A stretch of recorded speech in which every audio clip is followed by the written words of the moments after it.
The Devil Blues by I Knew a Man on AO3. Episode 14. Chapter 9. Confidential Matters. Izuku had originally planned to spend his day off, lazing about at home, sleeping in way past a reasonable hour, doing some minor chores and housework, binging on Netflix's many sci-fi shows. You know, the usual. Unfortunately, he wakes up in a sudden cold sweat, courtesy of a particularly intense dream. Or, well, perhaps memory? Basically, it had been a sex dream starring Izuku and one very voracious, unnamed blonde. The details had been so vivid, with impressing of reality, that he'd rather enjoy his dream, shag free of repercussions. Izuku had reacted in that very much same way he had the previous day. He had violently shoved his dream partner away and panicked himself into awakening. Izuku is sat up in his bed, staring at the wall, feeling just slightly winded. The back of his neck is damp. A touch to it reveals the hair standing on end, too. He dropped his hand onto his lap and heaves a sigh. It's not unlike him to have a sex dream, but this one was just too close to a matter Izuku has no idea how to wrestle with. In fact, he doesn't even know what it is he's wrestling with. It definitely has to do with Bakugo, but Izuku's hazy with details. Does his issue have to do with Bakugo's behavior? And if so, is it in general or just recently? Does it involve their one-night stand? Or the aftermath that follow? Neither? Both? Something completely irrelevant? There are far too many questions racking Izuku's brain, and he wants to focus on extracting answers from all of them. Unfortunately, he's not exactly his best in the mornings. A hot cup of coffee would definitely be welcoming right now, but that wouldn't kick him into gear until another hour after consumption, which is just unacceptable. Izuku wants to start tackling his questions now. He rubs at his face and emits a low growl. He doesn't know what time it is. Too early, probably. He's still tired enough that he could easily fall back asleep, but the prospect of once more encountering that wet dream lurking about his subconscious holds him back. He doesn't know what to do. It's too early for anything. He can barely stir together a coherent thought, which is honestly more than Izuku would have thought he'd be capable at this stage. The best course of action right now would definitely be for Izuku to brew up some pot of coffee, but the idea of leaving his cozy bed really doesn't sit well with him. So, he's stuck. He's not awake enough to have a rational discussion with himself about essentially everything related to him and Bakugo's recent interactions. He doesn't want to abandon his bed, even for the sake of warm, caffeinated heaven, and he's pretty sure he's got some dried up drool at the corner of his mouth. At least that's something he could take care of. Scratching away the residue, Izuku stretches for his phone plugged into the socket on the nightstand. He's careful to extract the charger before setting back into bed. The time shows it's just a few minutes shy of 9. Good. That means that the night shift is just about to switch out with the day shift down at the precinct. Izuku taps open his contact list and begins swiping through the names. It's not often he finds himself straddled with a dilemma he can't solve. But when he is he always seeks help of his favorite sounding board. The tone sounds exactly 2 times before a chipper voice answers. Izuku, how are you, sweetie? I'm good, he replies around a yawn. Just woke up. Yeah, I was wondering why you were calling me so early. Ochako muses. Isn't today your day off? It is, Izuku confirms. His voice sounds scratched, and he clears his throat in an attempt to get rid of it. But I didn't sleep very well. Ochako makes a pitying noise in response. How come? Well, I kinda woke up with a problem. Izuku? His friend's voice takes on a sudden edge of warning. To anyone else, it would be obvious that they were in a dangerous territory. But unfortunately, Izuku isn't awake enough to catch on to it. What? He mumbles. Are you seriously calling me about your morning wood? What? Izuku blinks rapidly, completely caught off guard by the sudden turn in the conversation. No, why? Jesus, why would I ever do that? I don't know, Ochako answers easily, seemingly having dropped her hostile from mere moments ago. Just sounded like it from what you were saying. No, Izuku retaliates profoundly. And then, to be extra safe, no, absolutely not. I was calling about a different kind of problem. Oh, do tell. He hesitates briefly. I'm not bothering you, am I? Not at all. I'm just in the break room making myself a cup of coffee. Izuku spares a thought for the delicious coffee. He'll probably not get around to it until it's late today. Um, well, I recently, to put it elegantly, slept with someone. Was it Bakugo? Ochako inquires, completely unbothered. The question throws Izuku for one hell of a loop. Although he's a great detective and can mask his features rather well on the job, he's frustratingly transparent when with his friends. What? Why would you say that? That explains your behavior yesterday. She continues on as if speaking with herself alone. You guys seem to be getting along better lately. Yesterday there was barely any banter at your desk, and you guys usually have quality charged banter. I don't think I enjoy how you eavesdrop on us. Izuku grumbles half-heartedly. I literally sat right across your desk. It's not eavesdropping. It's within my hearing distance. Izuku can hear the distracting ding of a spoon against ceramic. Anyways, there was no fighting from you guys. You just spent the whole day sat at your desk working, which, considering Bakugo's firecracker personality, was very impressive. I never thought I'd say it, but maybe the station cooperation operation is actually helping fix detective pro hero relations. You used its actual name. Izuku breathes in awe. It's because you guys were smooching buddies, huh? The wonder is immediately shattered and replaced with an ugly shiver. Please, Ochako, if there's one thing I can ask for you to do for me for the rest of your life, is to never use that phrase again. Let's agree to disagree. Izuku fights back an exasperated sigh. So come on, spill. How many times did you guys bang? Just the one night. He stammers. Can't help but notice you didn't say a number. She sings songs. Ochako, please. Izuku pleads under his breath. I'm just saying, she defends. Anyways, what happened? I'm guessing some problem arose from your night together? Izuku clears his throat, half glad to be back on track, but also half dreading the conversation. Well, kinda. Yesterday, when we weren't talking and doing our work, well, it was actually a pretty awkward situation for us because, it was right after. He trailed with an averted sigh. He really doesn't know how to approach the topic. It was right after. Ochaka repeats, leaving the sentence hanging. See, the thing is, Izuku starts. When we first had sex, smoosh booties. Please stop. Go on. Izuku runs his hand through his twisted curls repeatedly before dropping it. He said it was just a way for both of us to get each other out of our systems. Right? But then yesterday he asked if I wanted to hang out today as, like, a date thing. All of a sudden, there was a fury of curious smooching throughout from the other end. Wait, he asked you out yesterday? When? Where? What exactly did he say? Is that really the thing to focus on here? Izuku intones with a slight disapproval. Not really, I just want to know. Ochako relents. Then there's a sound of some shuffling on the other end before it ceases. So, I'm presuming you said no since you're not with him right now, or hang on, will you be meeting him up later? No, I said no. Izuku assures her quickly. I just panicked and shut him down. Oh, Izuku. Ochako's voice is laced with sympathy. He can just imagine the gentle hand raising up to sit over her heart. You poor skittish bean. How did he take it? Izuku scratches his head.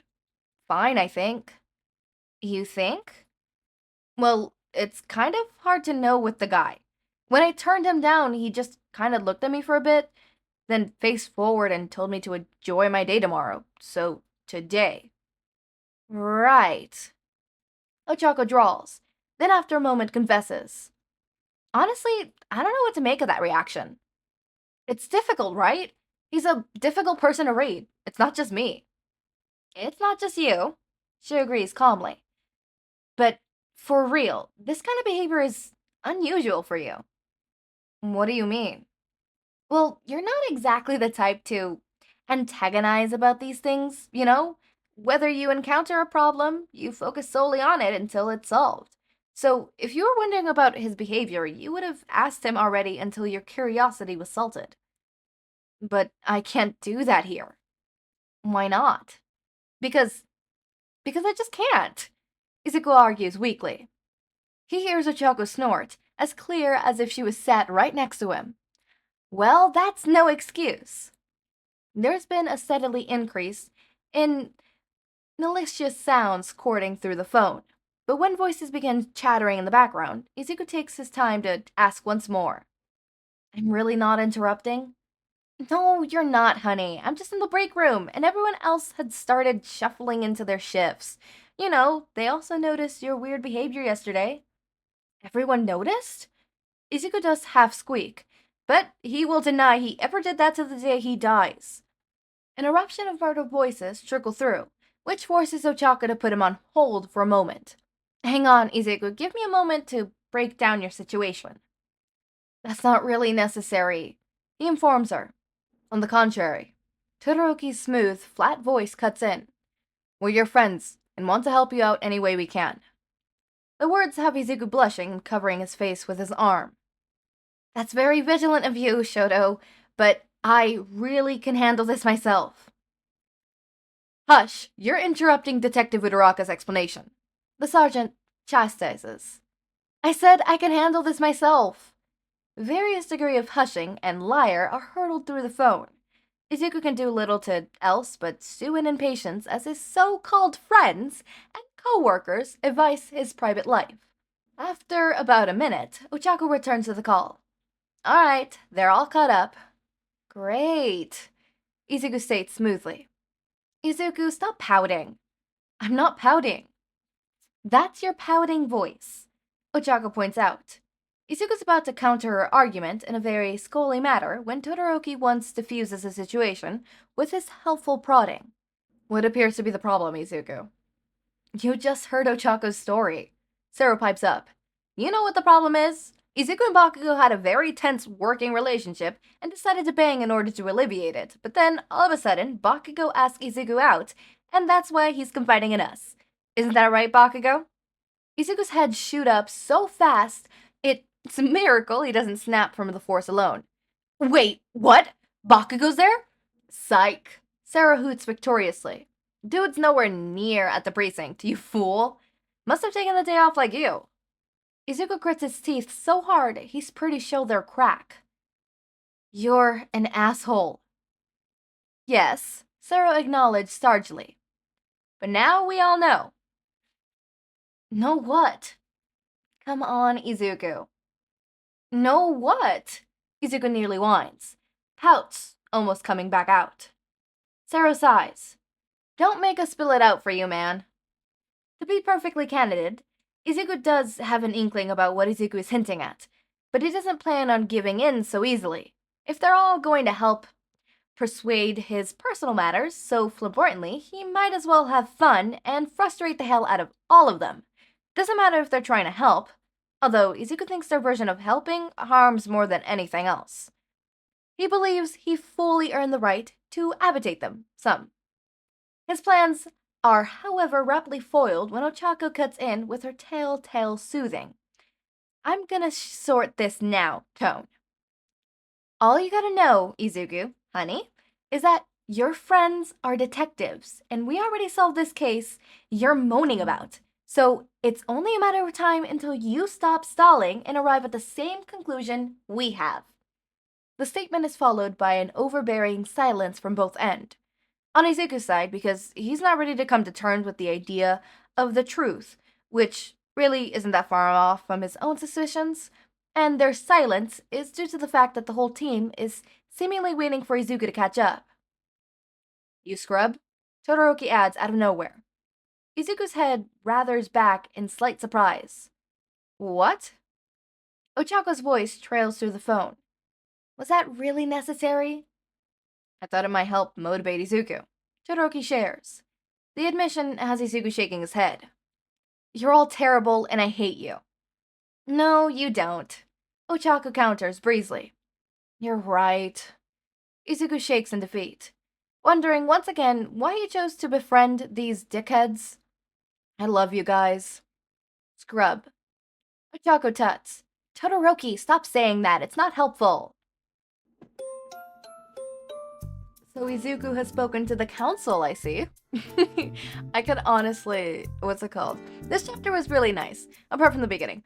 But this chapter was really nice. Because, like, you know, it started off cool. It started off nice, you know?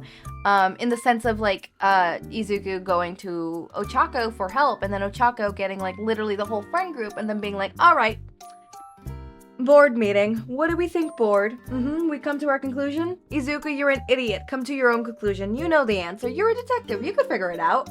Hang up. I love that. I love that. Well, I mean, they don't hang up, but you get what I mean, right? I know for a fact that I go to my group of friends, especially in high school. I had a bigger group of council, but I go to my group of friends and I'm like, hey, y'all, I need y'all help. I need help, whether it be help figuring out my own feelings. For the most part, that's not why I needed help. I needed help figuring out if the other person liked me back. Right? In this sense, Izuku, you already have the answer. Clearly he likes you back. Although, let's be honest, personally, I would also be a little muddled. Alright? I'm a little dense. I'm a little dense, okay? I'm a little dense sometimes. I could be a little dense, right? Sometimes someone could be flirting at me. Someone could literally be telling me a pickup line. Like, a literal pickup line. And I'm over here like, oh, you're just sharing a cool pickup line you found. Cool. I could share one too. I am never gonna live that down. Ever. Ever. I mean, nobody mentions it, but it runs in my mind. Like, what do you mean? What do you mean I was flirted on? There was multiple times in my life where I look back, I'm like, what do you mean that was flirting? Why wasn't it so obvious to me at the moment? Why? Why must I be like this? Why? Right? So for the most part, that's why I have a council. Being like, all right, here's the evidence. Is it them flirting or is it me reading too much into it? Are they actually flirting or are they just being nice? And then the council decides for me because I love the council and the council helps me, right? And in this case, I think recently when I had a recent talk with the council, and hopefully I don't have to talk with the council anymore. I think what their words literally was, Delulu is the Salulu. They said, well, even if you're being delusional, sometimes delusion is the solution. Delusion is the solution. Delulu is the Salulu. Sometimes Delulu is the Salulu. Delusions are the true solution to our problems. Anyways, I find it cool. I like the dialogue in this one because it really does seem like a group of friends. Just talking as someone who has a group of friends. Yeah, you heard that right. I have friends. In your face. But, not in your face, but moving on. Yeah, I do have a group of friends. But, as a person who has a group of friends, specifically a group of council, actually the council is significantly smaller now. It's 3 people now. I can count that person as the council. Yeah, okay, I count that person as council. Yeah, 4. And 5 if you want to be, hypocritical, but whatever. Points like this. It used to be like a group of like 20 people. Because I needed that many people to, just understand what was going on. Anyways, moving on. It really just seemed like a natural dynamic, a very fluid dynamic as well. Also, there were some images of Bakugo and Izuku towards the back, towards the end of the fic. Hold up. Not the end of the end of the chapter. Hold up. Let me go back. I'm gonna describe it for you. The first one is Bakugo with his hand on the side of his shoulder. It's really interesting. Just a hand on the side of his neck, not shoulder. He's looking. This next one is just of Bakugo, like close up face. And then this next one is Bakugo looking towards the side. This next one is Bakugo, like as if he was turning back and looking at you from, that angle. Then the next one is Izuku smiling. The most nerdy smile man's is nerdy. Look at that. That's a man who's a nerd. That's a nerd right there. Freckles and all. He's wearing a suit and tie. Well, he's just wearing I think it's not even a button up. I don't see no buttons. That ain't even a button up. Just a really formal fitting shirt, except it's loose fitting. A formal shirt with a tie that, honest to God, I feel like is an atrocity to humanity. It's the striped tie, but the way that it is, at least it's not his little, monstrosity tie that he has in My Hero Academia main. And then the next one is another picture of Izuku. Pretty tame photos. Last drawing of Izuku is how I imagine he wears his hair as an adult. The undercut, really? The undercut? The undercut? It became canon, so. Next chapter is called Missing. I'm scared. What do you mean missing? What do you mean missing? I'm gonna read the first sentence. I'm worried about you. Oh no. Oh no. Okay, as always, my raindrops, make sure to eat, sleep, drink water, take your meds. Have a wonderful day or night. Link to my Discord server and socials are down in the description. Subscribe to see more of my content, and thank you so much for watching.